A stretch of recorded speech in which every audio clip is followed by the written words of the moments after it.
5월 4일 월요일, 오늘 우리에게 주신 하나님 말씀은 열왕기상 2장 28절부터 35절까지 말씀입니다.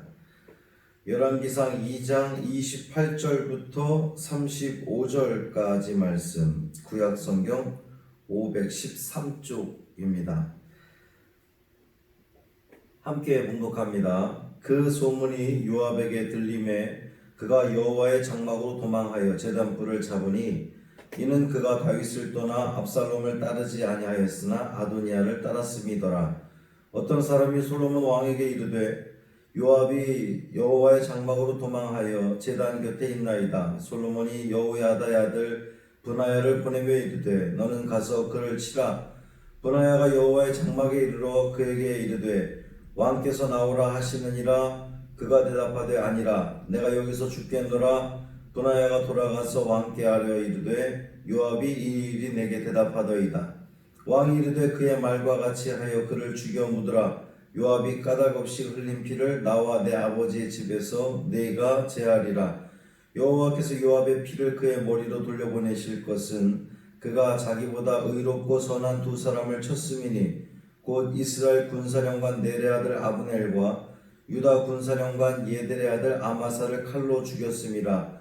이 일을 내 아버지 다윗은 알지 못하셨나니 그들의 피는 영영이 요압의 머리와 그의 자손의 머리로 돌아갈지라도 다윗과 그의 자손과 그의 집과 그의 왕위에는 여호와께로 말미암는 평강이 영원히 있으리라.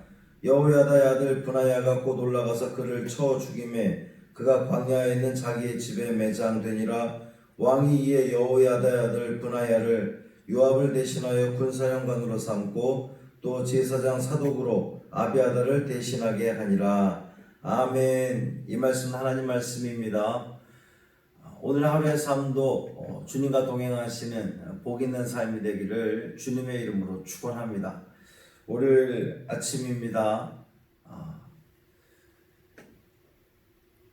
힘드시겠지만 조금 더 힘내주시고 또 내일은 휴일입니다. 오늘 발걸음이 조금 더 가볍지 않을까 그렇게 생각합니다.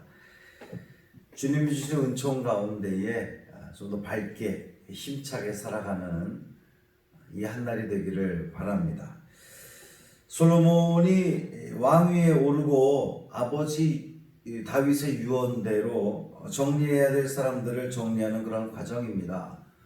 다윗이 유언에서 요압과 시므이를 처단하고 바르실레 아들들에 대해서는 은총을 베풀어라, 이제 그런 유언을 했었죠. 다윗이 이제 죽고 반란을 일으켰던 아도니아를 치게 됩니다. 아도니아는 사실 명을 재촉한 거죠. 다윗의 후궁을 아내로 달라고 하는 그런 그 말도 안 되는 정말 파렴치한 요구를 했다가 죽임을 당하고 맙니다. 아도니아의 그 반란에 참여했던 제사장 아비아달은 파면당해서 고향 땅으로 쫓겨납니다. 그 소문이 군사령관이었던 요압에게 들립니다. 요압이 여호와의 장막, 그러니까 그때까지 성전은 없습니다. 예루살렘 성전이 지어지기 전입니다. 다윗이 성전을 짓고자 했지만 하나님께서 허락하지 않으셨죠. 그래서 아들 솔로몬이 지을 수 있도록 그 모든 것들을 다 준비해 놓고 다윗은 결국 성전을 짓지 못하고 죽습니다. 이게 성전이 없는 상태예요. 아직은 성전이 없는 상태. 그래서 그 성막만 있을 뿐이죠. 요압이 그 성막으로 도망갔다는 겁니다. 그 성막에 들어가서 제단불을 잡았다는 거예요. 이 성막에 있는 제단불을 잡았다라고 하는 것이 의미하는 바는 당시 사람들은 도피성을 생각을 한 겁니다. 실수로 사람을 죽였을 경우에 도피성에 피하게 되면 죽음을 면하게 됐죠. 그 도피성처럼 성막에 있는 제단불을 잡으면 실수로 사람을 죽였을 경우에 용서함 받는다라고 하는 생각이 그들 인식 속에 있었습니다. 근데 이제 중요한 것은 도피성은 실수로 고의가 아니라 실수로 사람을 죽였을 때 피하는 곳이 도피성이에요. 지금 이 요압이라고 하는 사람이 도피성으로 피할 그런 자격이 있을까요? 그가 실수로 사람을 죽였습니까? 아니라는 거예요. 그는 무고한 생명을 죽였습니다. 다윗이 죽기 전에 솔로몬에게 유언을 남겼던 그 내용을 보면 요압이 내게 행한 일, 아브넬과 아마사를 죽인 일에 대해서 태평시대에 전쟁의 피를 흘렸으므로 요압을 처단해라, 이제 이런 유언을 남겼죠. 솔로몬이 과거사 정리를 한다는 그 소식을 듣고 요압이 제단불을 가서 잡습니다. 솔로몬이 브나야를 보내서 그를 치라고 명령합니다. 브나야가 갔는데 이 요압이 성막 안에 있고 제단불을 잡고 있는 것을 보고 어찌하지 못하고 그냥 돌아옵니다. 왜 솔로몬 왕의 명령임에도 불구하고 이 브나야가 요압을 치지 못했을까요? 이제 브나야 생각에도 제단불을 잡고 있는 것에 대해서는 도피성으로 피했구나라고 하는, 그래서 도피성으로 피한 사람은 어떻게 죽일 수 없다, 함부로 할 수 없다, 더군다나 성막에 있는 사람을 함부로 죽일 수 없다라고 하는 이 인식이 이 브나야에게 있었던 거죠. 다시 돌아와서 솔로몬에게 이 사실을 이야기합니다. 솔로몬이 브나야에게 다시 이야기를 하죠. 제단불을 잡고 있음에도 불구하고 요압을 제거해야 되는 이유를 이야기합니다. 그것은 까닭 없이 피를 흘리겠다는 거예요. 무고한 생명을 해쳤다는 겁니다. 실수로 사람을 죽여서 도피성에 피할 자격이 그 요압에게 있는 것이 아니라 그는 고의로 또 무고한 사람을 죽였기 때문에 이 요압이 비록 제단불을 잡고 있다 할지라도 그는 죽음을 면치 못한다라고 하는 것을 솔로몬이 이야기하는 겁니다.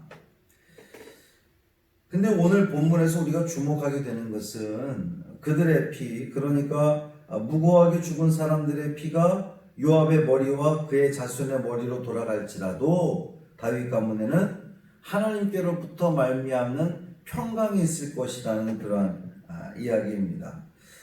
요압이 비록 제단불을 잡고 있다 하더라도 그의 죄가 너무 크기에 그와 그의 후손들에게 저주가 임한다는 그러한 겁니다. 그리고 오히려 그것을 통하여서 다윗 가문에는 하나님이 주시는 평강이 있을 거라는 거죠. 사랑하는 성도 여러분, 죄를 짓고 진심으로 회개하지 않고 성전에 들어오기만 하면 그 죄가 용서받을까요? 아니라는 겁니다. 요압처럼 성전에 들어가서 제단불에 이 성막 안에 있는 제단불에 용서의 은총이 있는 것이 아니라, 무조건 거기에 용서의 은총이 있는 것이 아니라 진심으로 회개할 때에 용서의 은총이 있다는 거예요. 용서받을 수 있다는 겁니다.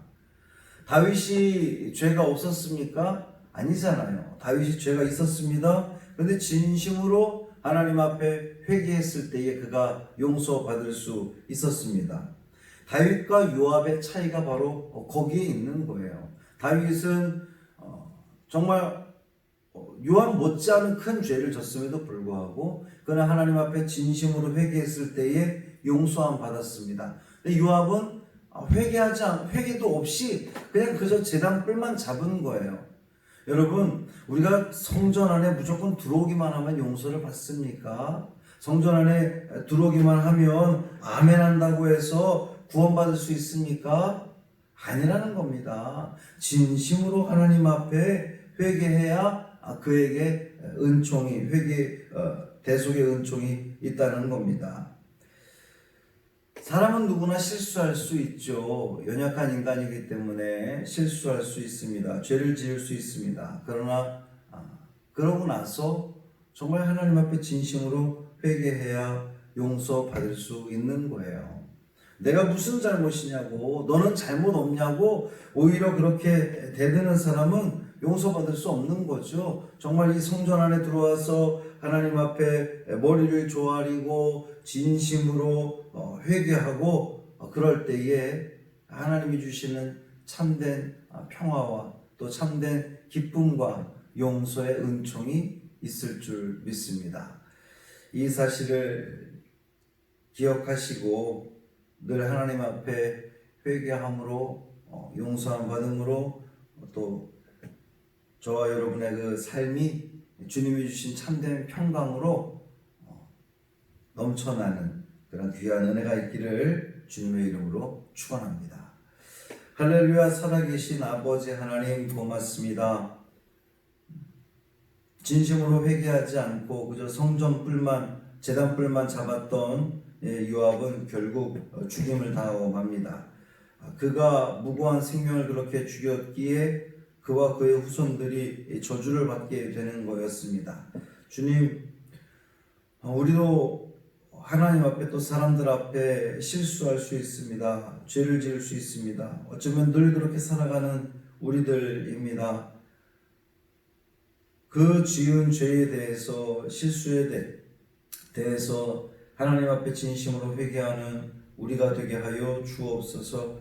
연약한 우리의 심령을 붙들어 주옵시고 자꾸만 넘어지는 우리의 모습을 주님 긍휼히 여겨 주셔서 일어나게 하시고 또 죄를 멀리하게 하시고 하나님의 영광에 가까이 갈 수 있는 우리 믿음의 성도들 되게 하여 주옵소서. 이 한날의 삶도 온전히 주님께 맡기기를 원하며 예수님 이름으로 간절히 기도합니다.